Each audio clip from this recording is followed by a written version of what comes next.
ka magsalita, bago ka magpasabog na di umano may bayaran ni aktor, sana all nakatikim ng pera mula sa sponsor na sinasabi mong bayaran ni aktor. Ha? Bago ka magsalita, baka ikaw ang nakikinabang.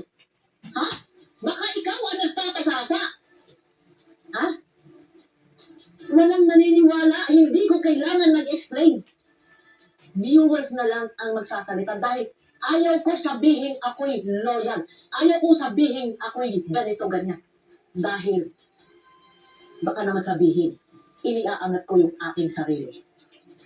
Sabihin na ninyo na ako'y traidor. Siguraduhin, ha? Kung lahat ay mapapaniwala mo. Sino ka? Ha? Anong klaseng utak meron ka? Ay sira ulo ka. So, ayan. Okay ba yung audio ko, mga viewers ko? Kung malakas yung audio ko, tuloy tayo. Welcome po kayo sa aking YouTube channel, Randy Channel. Paki-subscribe, like, and share, comment dito sa aking video upload. Okay? Hayaan mo muna pati yung kayo ng umaga, magandang hali, magandang gabi sa inyo lahat. Sana po nasa mabuti yung kalagayan at lalo-lalo ng mga OFW natin dito sa abroad. Ito po kayo dyan. Sana po nasa mabuti yung kalagayan at palagi sa karamdaman. Sama kayo pa ng mundo na roon. Okay? So, ito. Balik tayo. Kasi meron akong napanood video upload ng isa sa mga reactor ng Kalingap na ito si Bupil Vlog. Shoutout sa'yo Ma'am Bupil Vlog, shoutout sa'yo.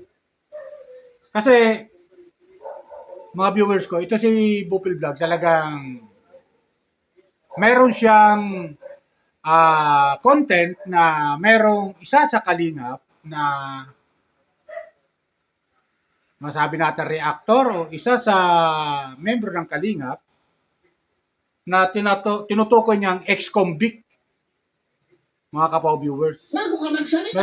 Merong di umano na membro ng Kalingap na ex-convict. Hindi natin alam kung sino tinutukoy niyang ex-convict, kapaw viewers. Comment lang po kayo dito sa aking video upload kung sino yung tinutukoy niya na ex-convict. Tapos, ayon sa kanya, ay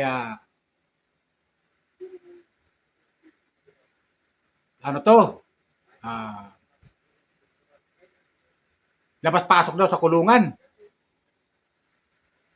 Gaano katotoo ito, kapo viewers? Medyo medyo mahirap nga yan, kapo viewers. Kung totoong ex-convict ito, kunting bagay lang ito, ito ex-convict tutukoy niya ni Bupil Vlog. Itong ex-convict na to, kunting gawa lang na to ng isang bagay lang na hindi ka nais-nais, automatic kalabuso to. Kasi meron na siyang record. Di ba?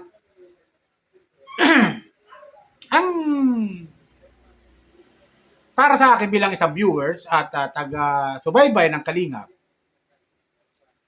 ito yung napapansin ko sa kanila ngayon na mga reactor. Sila na mismo nagkakagatan. Kulang na lang kainin ang isa't isa. Kapo viewers, di ba? Ang gugulo nila Dapat ito yung sinasabi dapat matanggal sa Kalingap. Itong mga taong ito na sila yung nagpapagulo sa Kalingap. Di ba? Tapos meron pa ako napanood sa isang reactor na yung ilan dyan nagpapayaman sa Kalingap. Sabagay, okay lang yun. Kung kanya-kanyang content at tumataas sa mga views nila, okay lang yun. Hindi magtataka ka na yumaman.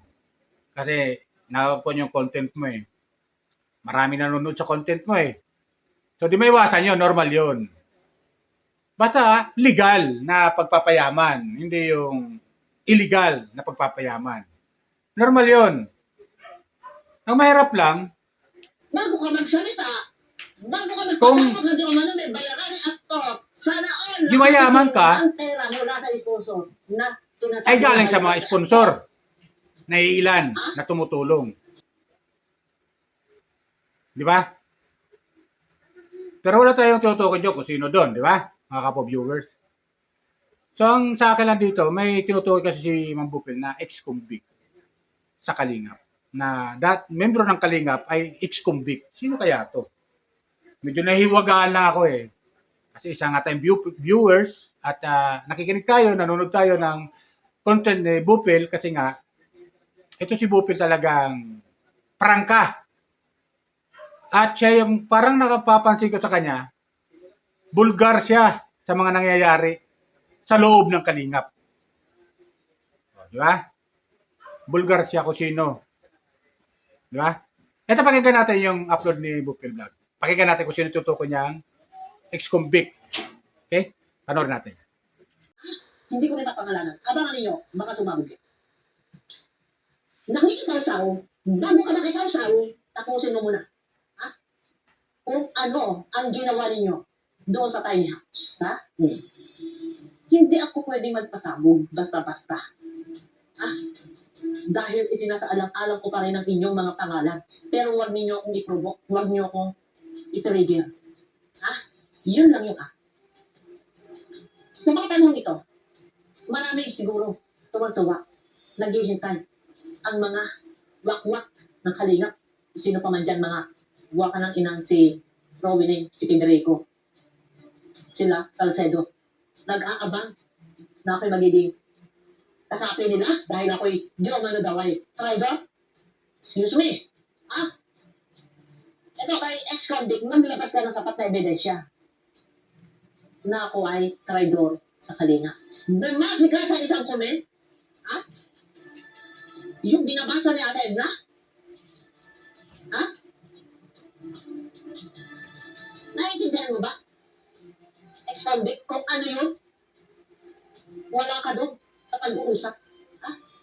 Kung yan man ay nakarating kay Ate Edna, hindi ako nag-expect na maganda yung sasabihin doon. Dahil alam ko, hindi ako mahal ni Ate Edna. Ngayon ito, ha? Bago ka magsalita, ex-convict, ha? Ayusin mo muna yung buhay mo. Dahil ako'y mayroong alam sa'yo. Ha? Sana all nakinabang. Ha? Sana all nagtagasa. Ha? Ayoko magsasalita. Ayoko na mag-abang. Ayoko. Nag-aabang. Tuwag-tuwa ang mga deputa na kalaban. Ha? Dahil sa... Ito ang layo ng issue. Nagtulis-tulis, nagliko-liko. Sa katotohanan tayo. Naglabas kayo ng sapat na ebidensya. Ha? Oh. Nililit ninyo. Pero sa mabansakan kita. Oh. Hindi sinasabi ko sa iyo, ex-convict. Ha? Nasabi ko nga sa iyo, ha? Lapagan mo ko ng ebidensya. Kung wala kang mailalapag na ebidensya, may masabi, saw-saw. Ha? Gusto Diyos, stroke ang aabutin mo. Ha? Maghintay ka, ha? Ang akin lang dito guys, no? Sino ang paniniwalaan? Ikaw, nasasabihin mo mayroong bayarang na akto. Sinong maniniwala sa iyo? Ha? Ano ba ang katao mo? Ano ba ang takbo ng utak mo? Ha? Kung nga, sira ang ulo mo. Ha? Kung ano-ano ang pinagagawa mo. Kaya ikaw ay napreso. Ano ang utak? Utak. Ikot. Ha? Sinong paniniwalaan sa isang kagaya mo? Sira ang ulo. Ha? Wala ka sa wisyo. Ngayon na lang. Hindi ko rin alam kung nasa wisyo ko pa rin ngayon. Ha? Kaya nga nagpalabas-labas ka nga sa kulungan. Kahit anong gawin. Ha? Tingnan mo sarili mo. Tingnan mo. Yung mga galawan mo. Ha? Mas masahol ka sa balahurang pinakabalahura sa kalahatan. Sa lalaki mong tao, wala kang kapormal-pormal. Ha? Wala kang kapormal-pormal sa bagay. Hindi tayo magtataka, guys. Okay. Kung yan ay nasa katinuan ng pag-iisip, ha? Yan ba ay maglalabas-masok sa kulungan? No. bago ka magsalita, bago ka magpasabog ng di umano may bayaran ni aktor, sana all nakatikim ng pera mula sa sponsor na sinasabi mong bayaran ni aktor. Ha? Bago ka magsalita, baka ikaw ang nakikinabang. Ha? Baka ikaw ang nagpapasasa. Ha? Walang maniniwala, hindi ko kailangan mag-explain. Viewers na lang ang magsasalita dahil ayaw ko sabihin ako'y loyal. Ayaw ko sabihin ako'y ganito, ganyan. Dahil, baka naman sabihin, iniaangat ko yung aking sarili. Sabihin na ninyo na ako'y traidor. Siguraduhin, ha? Kung lahat ay mapapaniwala mo. Sino ka? Ha? Anong klaseng utak meron ka? Ay sira ulo ka. So, ayun, di ba? Napanood natin yung sinabi ni Ma'am Bupil. Kaya, mahirap yan na gano'n. Na, kung totoo tutukoy ni Ma'am Bupil, na isumbik, mahirap nga yan.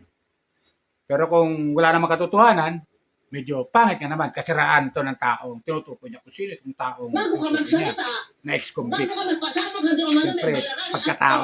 sana all Ito, nakatikim masira. ng pera Mga mula sa viewers, sponsor diba? na sinasabi mong Pagkatao. bayaran ni aktor. Ng isang tao ang Ha? magiging problema niyan. Ex-convict. Mahirap niyan. Kung totoo nga ex-convict ito, kung pagkakamali lang nito, ay maaaring daputin siya bilang dating ex-convict kasi nga may record na siya. Di ba? Yun. At saka, ang hindi maganda ron yung sinabihan na sabi pa ni Bupil doon. Pangit pakinggan para sa akin yung pagsabihan na sira ulo. Sorry kung nabigkas ko. Pangit para sa akin bilang isang ano to ba? Ex-convict pa sira ulo. Ano ba to? Baka naman galing mental. Paki-comment lang ha. Kasi yung mga ganung tao galing mental lang yan. Tinutukoy sa isang hospital na ito Di ba? So, kasiraan ng isang tao ito. Kaya, pangit. Tapos, kaya naman nasabi to ni Bupil Vlog, kaya naman yung sinabi ko, kasi nagmumura nga raw itong ex-convict na to tinutukoy Bago ka niya. magsalita, Nagmumura na raw, magpasabog ng di umano may bayaran ni tapos aktor, sinasabihan daw siyang sana all traidor nakatikim ng pera mula sa sa Kalingap, sponsor reactor. na sinasabi Bilang mong isang bayaran reactor ni ng aktor. Kalingap. Sinasabihan siyang traidor. Itong si Bupil. At, sabi nga ni Ma'am Bupil, di bali akong traidor. Di ba? Pero wala namang katotohanan na traidor si Ma'am Bupil. Di ba? Shoutout sa'yo ha, Bupil. Bupil Vlog, shoutout sa'yo. At Kalinga Prab, shoutout sa'yo. At Kuya Bal, at Edna, at Jack. At lahat ng Kalinga partner. Di ba? Maliban lang daw sa mga reaktor ng Kalingap na naninira sa Kalingap. Naninira sa mga sa mga Kalingap member at sa Kalingap. Okay? Kaya yun lang sa akin, kapo viewers. Sana makuha nyo, matag dito. Sana ay comment lang kung sino itong tutukoy na ex-convict na to. Kasi mahirap yan. Mahirap yan. Tapos, yun nga, mahirap pa, parang mahirap yan yung sinasabi ni Ma'am Bupil. Kasi natutukoy itong ex-convict. Okay? Bago ka magsalita, Pangingilagan nga talaga to. bago ka magpasabog ng di umano may bayaran Kung ni totoo. aktor, Pero kung sana kasiraan lang all naman, hindi nakatikim maganda. ng pera Di mula ba, sa kapo sponsor viewers? na Hindi maganda sinasabi yan. mong bayaran ni Kasiraan ng aktor. tao yan. So yan lang po, mga viewers ko. Baka meron pang hindi na nakakapag-subscribe ng mga viewers ng Kalingap, mga viewers ni Bupil Vlog. Pakisubscribe lang po kayo. Like and share, comment din sa aking video upload. Okay? Viewers ng Pugong Biyahero, viewers ni Daddy Frankie, viewers ng Katikram, viewer ni Kabisnes. Shout out lahat. Viewers ni Kapobreng Vlogger, Kuya Noli Vlog, Lori Aquino Talitas, viewers. Welcome po kayo sa aking YouTube channel. at viewers ng mga reactor ng Kalingap. Welcome po kayo sa aking YouTube channel. Okay? Yun lang po. Bye! Ingat po tayo lagi. Pagpalain po tayo ng pumoy kapal.